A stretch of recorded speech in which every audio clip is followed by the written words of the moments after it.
कि I was a below average student. ज़्यादातर जो मेरा ध्यान था वो खेल कूद पे था। ठीक है, जॉब अच्छी चीज़ है, हमें करनी चाहिए, बट अगर अल्लाह ताला ने आपको सलाहियतें दी हैं तो क्या आप उन सलाहियतों को जानते हो कि I want to leave a legacy and I want to see people growing. तो अगर हम देखें तो हमारी एक बहुत बड़ी प्रॉब्लम जो है पर्सनल डेवलपमेंट है। You have to take pain of the struggle, otherwise you have a pain of regret. आपके लिए एक ही लीडर डिफरेंट आप उसे रेट करोगे और मैं किसी एक लीडर को डिफरेंट रेट करूँगा और वो लीडर हम दोनों को डिफरेंट रेट करेगा।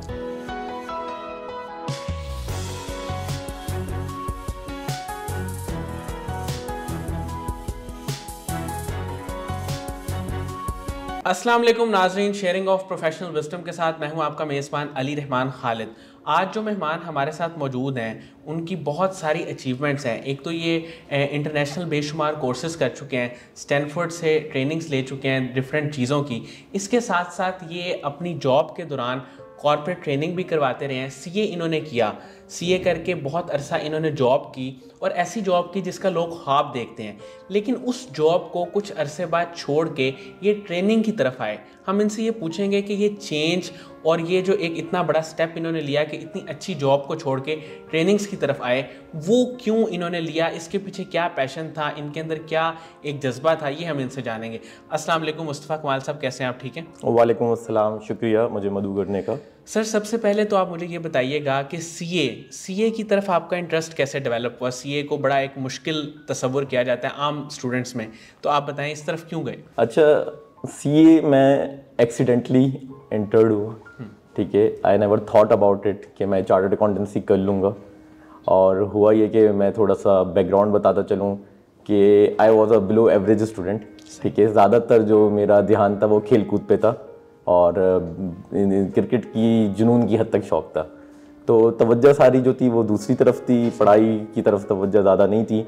तो I was almost a drop out from college, right. और बड़ी स्ट्रगल रही कि जो है वो क्या करना क्या है लाइफ में। तो एक सीनियर थे मेरे जो क्रिकेट भी खेलते थे, नेबर भी थे, फ्रेंड भी थे। उन्होंने कहा यार एक काम करो, आप जो है वो एक क्वालिफिकेशन है पिफा की, Pakistan institute of public finance accountant, वो कर लो। अगर आपको कुछ और नहीं मिल पा रहा था कि किसी और जगह पे आप नहीं थ्रू कर पा रहे, और अगर आप ये कर लेते हो तो उसके बाद आप शायद कॉमर्स में जो है कुछ अपना मकाम देख सको।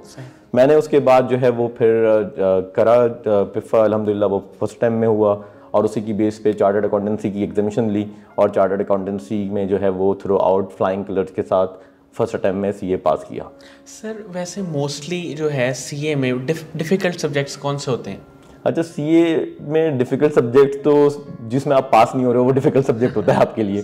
ठीक है, जो असल चीज़ है वो ये कि कुछ थ्योरेटिकल सब्जेक्ट हैं, कुछ जो है नंबर बेस्ड सब्जेक्ट हैं। और अगर आप टेक्स्ट को ज़्यादा लाइक करते हो तो आपके लिए टेक्स्ट का सब्जेक्ट इजी है, और अगर आप नंबर्स को लाइक नहीं करते तो नंबर्स का सब्जेक्ट आपके लिए मुश्किल बन जाएगा। बट जो मैं अगर आपको बताता चलूँ, जो इसके एडवांस मॉड्यूल्स के अंदर बिजनेस फाइनेंस के जो सब्जेक्ट हैं वो काफ़ी चैलेंजिंग है। उसमें आपको जो है वो कॉम्प्लेक्स सिनारियोज़ के ऊपर जो है वो जवाब देना पड़ता है। काफ़ी इवॉल्व भी हुआ है चार्टर्ड अकाउंटेंसी, बिजनेस के सवालात होते हैं और उसके ऊपर जो है वो इंसान को एक अपनी इंटेलेक्चुअल कैपेबिलिटी डेवलप करनी है, तो वो इंशाल्लाह उस चीज़ को आसानी से कर सकता है।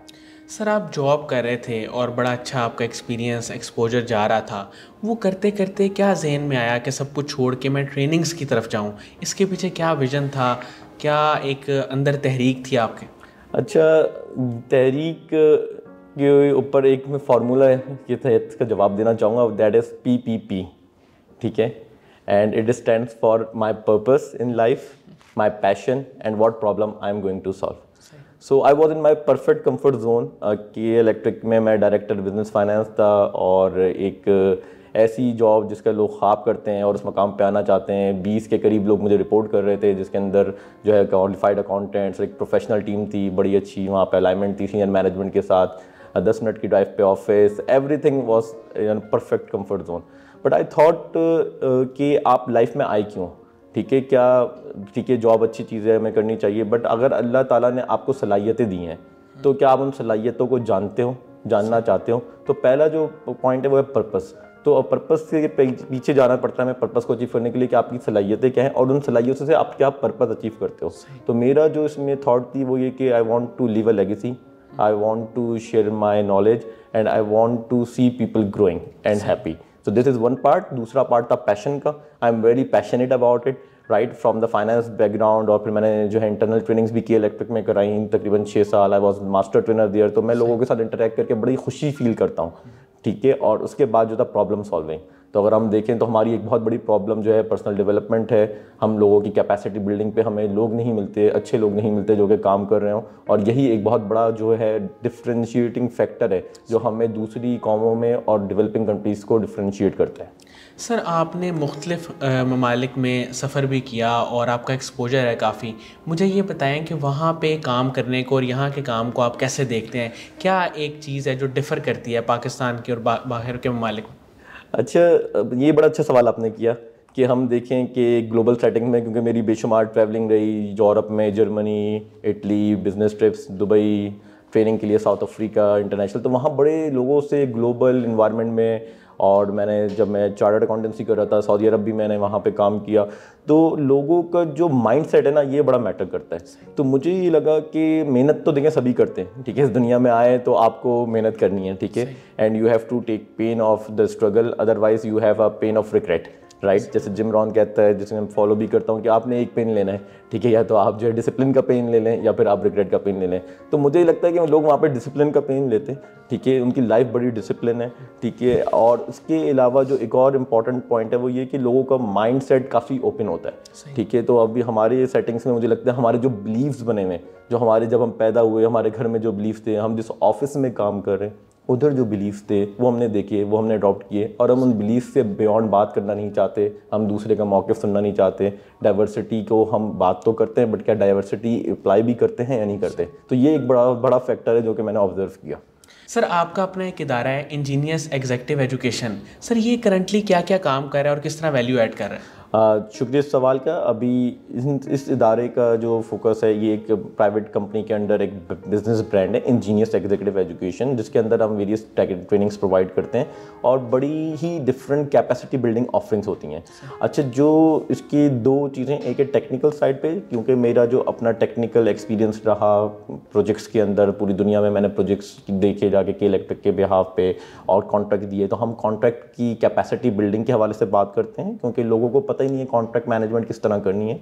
फिर दूसरा मेरा area finance for non finance के हवाले से लोगों को बताना, क्योंकि फाइनेंस हर किसी की ज़रूरत है, तो इस एरिया में हम काम प्रोवाइड करते हैं कैपेसिटी बिल्डिंग। और जो ये ट्रेनिंग्स हैं अली, ये बिल्कुल डिफरेंट हैं, ये आम ट्रेनिंग्स नहीं हैं जो कि आपको मार्केट में मिलती हैं। जो भी हमारे अब तक के प्रोग्राम रहे उसकी आप फीडबैक देख सकते हैं यूट्यूब पे, मेरे चैनल पे मुस्तफ़ा कमाल के हवाले से, उसमें भी हमारी टेस्टिमोनियल्स भी अवेलेबल हैं। और तीसरा जो है वो हम इस एरिया में काम कर रहे हैं कि लोगों को उनके बिजनेस के बारे में बताएं, क्योंकि हमने देखा है कि बड़ी डिसएंगेजमेंट है। हम ये कहते हैं कि बिजनेस कंसल्टेंसी देते हैं, it's not about the business consultancy, it's about the business equipment training, ठीक है, जो कि वर्कशॉप होती है जिसमें हम ये बताते हैं कि अली अगर कासिम अली शाह फाउंडेशन में काम कर रहे हैं तो अली कासिम अली शाह फाउंडेशन के हवाले से क्या क्या जानते हैं, और अली उस अपने जो गोल्स हैं, अपनी जो अलाइनमेंट है वो इस फाउंडेशन के साथ, और इस फाउंडेशन में भी आप एक डिपार्टमेंट में काम कर रहे होंगे उसके साथ किस तरह अलाइन हो सकते हैं, क्योंकि ये तीनों अगर चीज़ें अलाइन नहीं है तो आपको बड़ा स्ट्रगल करनी पड़ती है, आप वो वैल्यू ऐड नहीं कर पाते जो कि आप वैल्यू है। तो 3 ट्रेनिंग ऑफरिंग्स हैं, कैपेसिटी बिल्डिंग,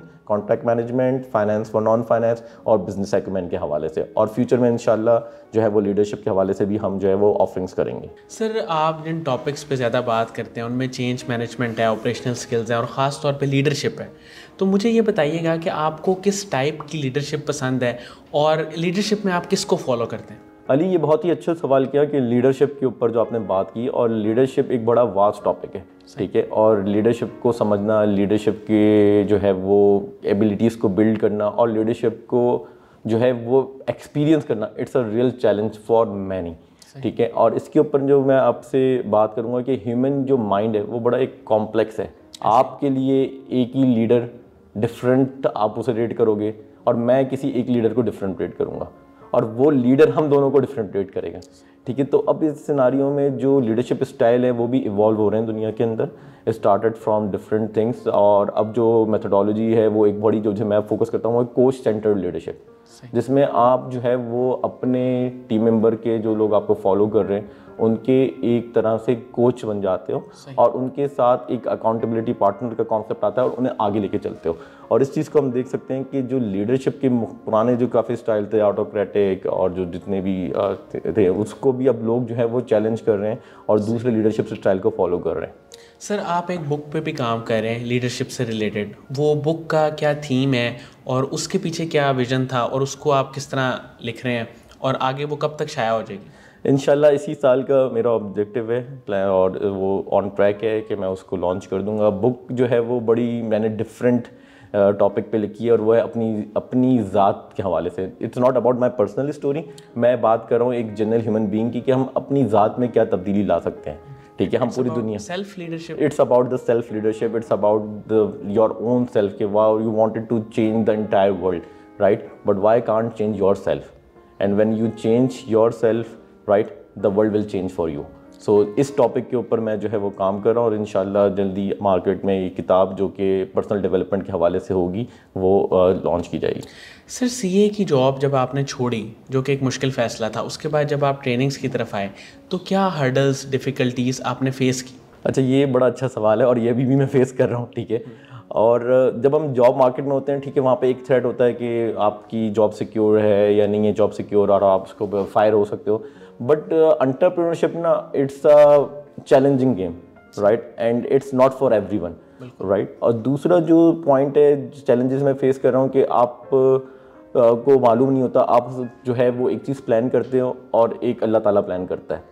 ठीक है, और आपको कंटिन्यूसली इवॉल्व होना पड़ता है, नंबर वन। नंबर टू, जो एंटरप्रेन्योरशिप के हवाले से कि आपकी एक्सपेक्टेशन बहुत ज़्यादा नहीं होनी चाहिए उन लोगों से जिनके साथ आपने टाइम गुजारा है। ठीक है, वरना हम ये कहते हैं कि यार ये तो बड़े अच्छे रिलेशनशिप थे, और जो रिसर्च भी कहती है, जो प्रेसिडेंट भी है, कि आपको जो बिजनेस मिलता है वो न्यू एफर्ट से मिलता है। ठीक है, और एंटरप्रेन्योरशिप का एक पूरा टॉपिक है, सब्जेक्ट है, जिसके ऊपर मैंने स्टैनफोर्ड से कोर्स भी किया है, एक 5 मंथ्स का online Stanford graduate school of business ने उस कोर्स को डिज़ाइन किया था, सीड स्पार्क का।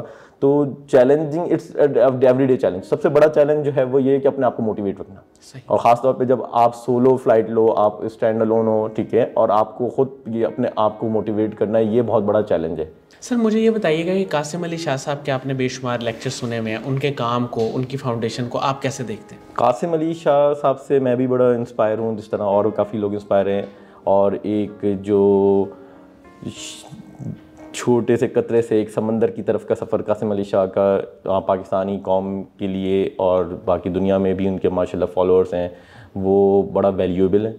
ठीक है, इसकी जितनी तारीफ़ की जाए कम है। सर की एक अपनी स्ट्रगल रही, अपनी एक जर्नी रही, और मैं समझता हूँ हमारे पास एक कासिम अली शाह नहीं होने चाहिए, हमारे पास हज़ारों कासिम अली शाह होने चाहिए। क्योंकि आप ये देखें कि एक बंदा वो कितना काम करेगा, उसकी फाउंडेशन है, वो काम कर रही है। आटे में नमक के बराबर भी हम कहें तो पाकिस्तान की इतनी बड़ी आबादी है 250 मिलियन की, ठीक है, और लोग जो हैं वो उनसे रीच आउट करने के लिए स्ट्रगल करते हैं, क्योंकि वो एक ही हैं। वो कितनी कैपेसिटी, ह्यूमन की कैपेसिटी होती है, बट जो बेहतरीन काम है कासिम अली शाह का कि उन्होंने लोगों में ये inspiration the, and I am one of them. जब मैंने भी उन्हें सुना तो उन्होंने कहा कि यार जॉब आप करते हैं तो आपने अगर जॉब के लिए नहीं बनाए गए हो तो आप एंटरप्रेन्योरशिप में और लोगों को जॉबें दो। ठीक है, तो वो मुझे काफ़ी चीज़ हिट की, जिसे मैंने पर्सनल भी अपनी लाइफ में अप्लाई किया, और इंशाल्लाह कोशिश है कि मैं भी इसी तरह एक बड़ी फाउंडेशन और उस तरफ का बढ़ जाऊँ जिसमें मैं लोगों के लिए रोज़गार के मौके पैदा कर सकूँ। सर आखिर में यूथ को क्या एडवाइस देंगे कि वो अपनी ज़िंदगी में, अपने काम में कैसे बेहतरी लेके आएँ? अच्छा, यूथ हमारी जो है वो, हम कहें तो हमारी जो इस वक्त पोटेंशियल है वो हमारा यूथ है। जिस तरह ग्रोथ हो रही है पाकिस्तान में, और हम एक one of the fastest growing country है in terms of population, right, 250-300 million की हम बात करते हैं। इतना बड़ा मुल्क, 5वां दुनिया का बड़ा मुल्क, ये आगे ले जाके जो एक माइंडसेट था, जो कि हम पिछले 70 सालों को 75 सालों को ब्लेम करते हैं, उन लोगों को ब्लेम करते हैं, उनको जाना है, चले भी गए। अब जो नए लोगों ने इस मुल्क को टेकअप करना है वो इस मुल्क की यूथ है। तो मेरा उनके लिए मैसेज ये होगा कि डिसअपॉइंटमेंट ना लें। ठीक है, वो हालात मुश्किल भी होते हैं, चैलेंजिंग भी होते हैं, बट चीज़ें एक जैसी नहीं रहती, हालात बदलते हैं, और अपने अंदर वो स्किल्स पैदा करें जो कि आपको डिफ्रेंशिएट करें। यूथ का एक सबसे बड़ा जो मसला है वो, हम ये कहते हैं जॉब मार्केट में जब नया बंदा आता है कि यार ये मेरे लिए जो है वो तनख्वाह बहुत कम दे रहा है मुझे एम्प्लॉय। तो हम सब पैदा इक्वली हुए, ठीक है, बट हम मार्केट प्लेस पे इक्वल नहीं है। मार्केट प्लेस पे हम उस हमारे हवाले से हमें तनख्वाह मिलती है, हमें रिम्यूनरेशन दी जाती है जितनी हम वैल्यू ऐड करते हैं। तो उस वैल्यू ऐड करने के लिए यूथ को मेरा मैसेज ये होगा, बहुत ही जो है मैं लाउड एंड क्लियर दूंगा, कि आप अपनी जॉब पे तो मेहनत करें जो हलाल करनी है, राइट, बट उससे ज़्यादा अपने आप पे मेहनत करें। ठीक है, अपने आप में वो स्किल्स डेवलप करें, ताकि जब आप मार्केट में, आपको मार्केट ये कह रही हो कि यार ये बेसिकली इस चीज़ के काबिल नहीं था, इसकी तो और वर्थ बनती है। तो ये मेरा एक यूथ को मैसेज है कि stay positive, stay motivated and develop their skills and stay being a learner. Right, ये भी एक बड़ा फैसला है कि मोटिवेशन को लेके तो थोड़ी देर के लिए मोटिवेट हो जाते हैं, बट क्या हम लर्नर भी हैं? You have to learn your the skills, you have to learn life skills as well. This is my message. Thank you so much Mustafa Kamal sahab, आपने हमारे लिए टाइम निकाला। नाज़रीन, मुझे उम्मीद है कि इनकी गुफ्तगू से आपने बहुत कुछ सीखा होगा। ख़ास तौर पे इनका बहुत ज़्यादा एम्फेसिस था इस बात पे कि अगर आप जॉब कर रहे हैं तो उससे एक्सपीरियंस ज़रूर लें, लेकिन कोशिश करें कोई अपना सेटअप बनाने की और एंटरप्रेन्योरशिप की तरफ आने की, ताकि आप लोगों को जॉब दे सकें, लोगों की ज़िंदगी में वैल्यू ऐड कर सकें। इसी के साथ इजाज़त दीजिए, अपना बहुत ही ख्याल रखिएगा। अल्लाह हाफ़िज़।